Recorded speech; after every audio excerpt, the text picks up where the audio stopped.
No power. No power. It's hailing like crazy. Looks like it snowed out there.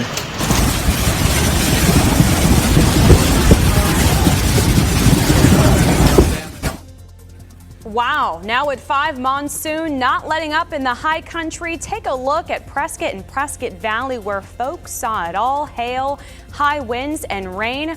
What's in store for Arizonans this week? He has team coverage for you tonight. Meteorologist Lauren Rainson will tell us when we could see more rain in the valley. But first, Elliot Polikoff is in Flagstaff, where once again flooding is a huge concern. Elliot, what's the weather like? How was your drive up this afternoon?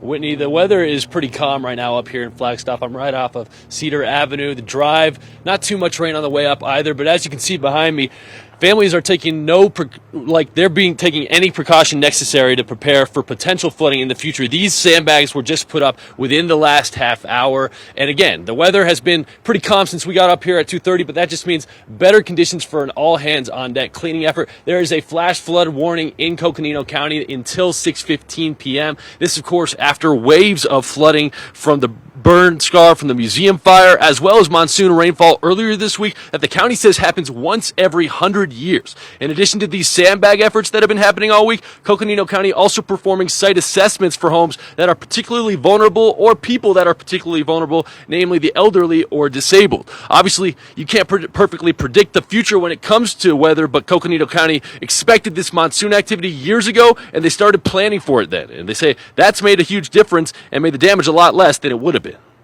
We implemented a really significant flood mitigation program, both above Flagstaff and within Flagstaff.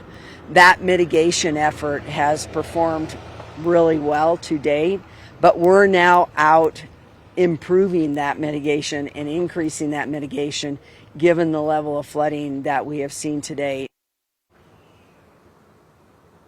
And this, of course, right here is a wash, and right now you can see the water levels are pretty low, but earlier this week when the flooding got really bad, talked to some of the families that live right by this, and they said that the water nearly got over this level of sandbags and obviously had the potential to cause some really severe damage. Crews have been out all day continuing to prepare for potential flooding. Andriani says, though, that the county still needs more resources. They've reached out to the state for those. She's hopeful that they will receive those resources in the next 24 hours. But for now, live in Flagstaff, Elliot Polikoff, Arizona's Family.